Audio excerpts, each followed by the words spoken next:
Ils se ressemblent en tout point. On ne présente plus le Mont-Saint-Michel, l'un des sites les plus visités de France, moins connu. Son cousin anglais, le St. Michael's Mount, lui aussi relié au continent par une digue que l'on peut franchir à marée basse. Étonnante découverte signée Élise Stern et Clément Dubrul.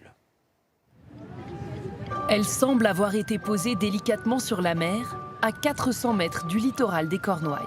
Si cette île vous rappelle la Normandie, ce n'est pas un hasard. Le St. Michael Mount, c'est le petit frère du Mont-Saint-Michel. Comme son homologue français, il est accessible à pied, uniquement à marée basse. Et visiblement, nous arrivons un peu tard pour la traversée. Il faut que vous enleviez vos chaussures, malheureusement. Pas de chaussures, pas de tongs. Il faut relever votre short pour pouvoir passer.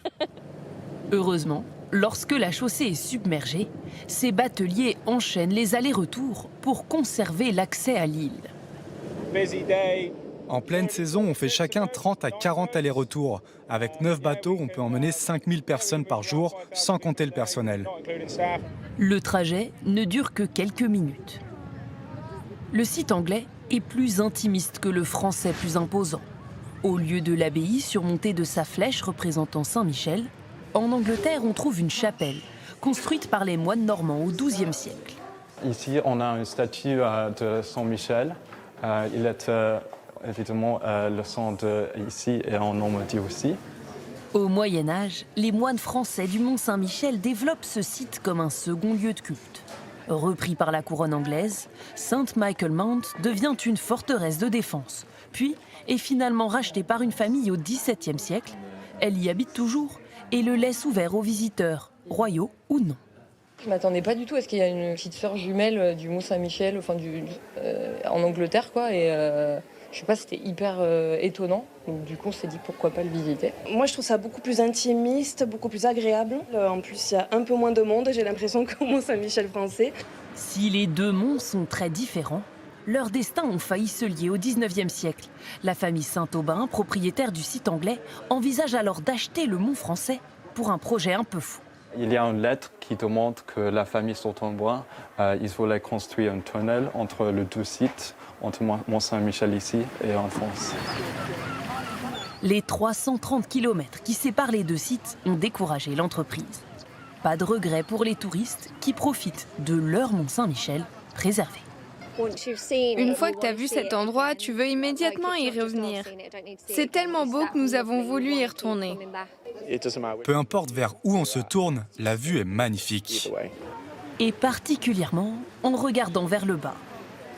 Conçus il y a plus de 200 ans pour être observés depuis les fenêtres du château, ces jardins sont une spécificité du Mont-Saint-Michel anglais. Nous avons un environnement unique.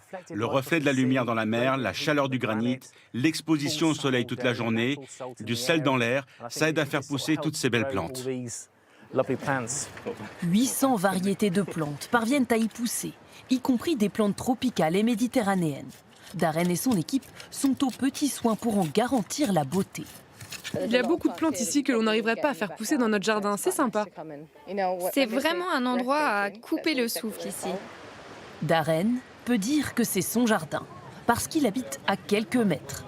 Un privilège réservé à la famille propriétaire des lieux et à quelques fidèles employés.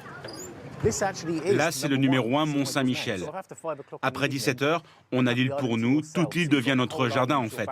Tout le monde est parti. Il reste les habitants. 33 personnes, 11 familles. À défaut de pouvoir y passer la nuit, on peut y goûter une spécialité locale. Un afternoon tea anglais. Sandwich et pâtisserie avec une tasse de thé. Le menu se veut réconfortant. J'aime bien le fait qu'ils utilisent des produits locaux, comme le maquereau qui est très bon. C'est un pari gagnant pour moi. Avec 350 000 visiteurs par an, le mont anglais est bien moins fréquenté que le mont Saint-Michel français et ses 2,5 millions de touristes. Mais il est devenu incontournable dans le paysage des Cornouailles.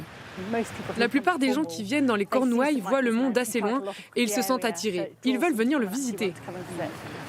À l'ombre de sa grande sœur française, cette île chargée d'histoire s'est faite une place dans le cœur des Britanniques et espère continuer à fasciner les touristes du monde entier.